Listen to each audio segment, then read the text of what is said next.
शामी साहब, ये जो माजी करीब की सियासत या जलसे जुलूस रहे हैं, उसमें तो जो प्रोफेसर साहब जिस बुनियादी बात की जानिब तवज्जो मबजूल कर रहे हैं वो ये है कि ये 3-4 बड़े इशू हैं पाकिस्तान के, इनके ऊपर पीपल्स पार्टी या दीगर सियासी जमात का जो भी रहनुमा मुखातिब वो कहे कि इसका सोल्यूशन ये है, या दुनिया भर में मैनिफेस्टो पर डिबेट होती है।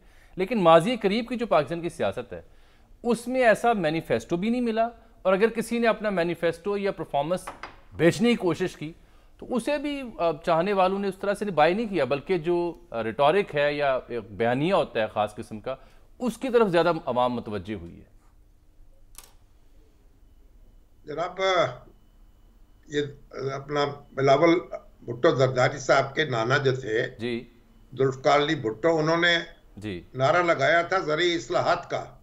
अच्छा और उन्होंने कहा था कि हम ये ज़रूरी इस्लाहात लाएंगे, ज़मीनें तकसीम कर दी जाएंगी, जी, जागीरदारियां खत्म कर दी जाएंगी, सरदारियां खत्म कर दी जाएंगी। वो खत्म हो गई। वो उन्होंने जमीन तकसीम कर दी। क्या वो हारियों को और मज़ारों को मिल गई? और फिर उसके बाद जो रोटी कपड़ा मकान का नारा था, वो रोटी कपड़ा मकान मिल गया।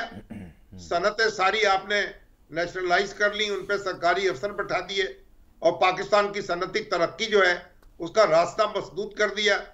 और आज ये बिलावल भुट्टो ये नारा लगाए ना कि मज़हरी इस्लाहात करेंगे, जागीरदारियां खत्म करेंगे, ये जमीनें तकसीम करेंगे, ये जो लोग हारी हैं और मदारे हैं उनको देंगे। तो बात यह है, पाकिस्तान को नई सियासत की जरूरत है, नए प्रोग्राम की जरूरत है। ये नौजवान जो हैं, जिस तरह के नौजवान पीपल्स पार्टी में हैं, उसी तरह के मुस्लिम लीग नून में मौजूद हैं, उसी तरह मरियम भी हैं, शहबाज शरीफ भी हैं, उनके बेटे शहबाज शरीफ के बेटे हमजा भी हैं, और तो इसी तरीके से वो अपनी आप बहन आसफा का नाम ले रहे हैं, अपनी क़यादत संभाल रहे हैं।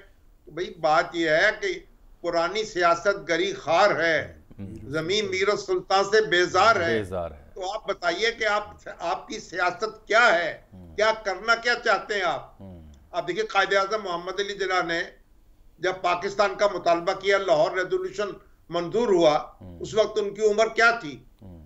64 साल थी जी। 1940 में जब उन्होंने मुतालबा किया, करारदाद लाहौर मंजूर की और पाकिस्तान का मुतालबा शुरू हुआ, 64 साल की उम्र में, और 71 साल की उम्र में उसको अचीव किया उन्होंने जी। पाकिस्तान कायम हुआ।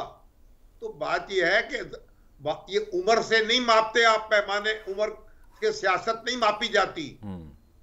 सियासत मापी जाती है इक़दार से, नजरिए से, असूल से, आपके प्रोग्राम से। उस तरफ तवज्जो देने की जरूरत है। बिल्कुल ठीक। तो इस तरह तो कोई अब डुगडुगी बजाने का कोई फायदा नहीं होगा। चलिए सलमान, अगर नौजवान, अभी तो आप देखें जो हमारी पीटीआई है, उसमें नौजवान कितनी बड़ी तादाद में शामिल है। बिल्कुल है। तो वो जुड़े हुए हैं अपने लीडर के साथ। बिल्कुल बिल्कुल तो ये लोगों को फैसला करने दें। लोग अगर बुजुर्गों को लेके आए उनकी मर्जी, नौजवानों को लेके आए उनकी मर्जी। आप तो अपनी सियासत के खदो खाल तो संवारे ना। बिल्कुल ठीक लोगों बात। के सामने उसकी तफसील तो पेश करें। एक नुक्ता और है सलमान साहब के लिए। काम जी, जो बुजुर्गों ने किया है, उसी तरह से ये पावर पॉलिटिक्स को खेलना है, उसी तरीके से मौरूसियत को आगे बढ़ाना है। तो फिर बात तो वहीं की वहीं रहेगी। वही रहेगी। ठीक कह रहे हैं, कोई फर्क नहीं पड़ेगा।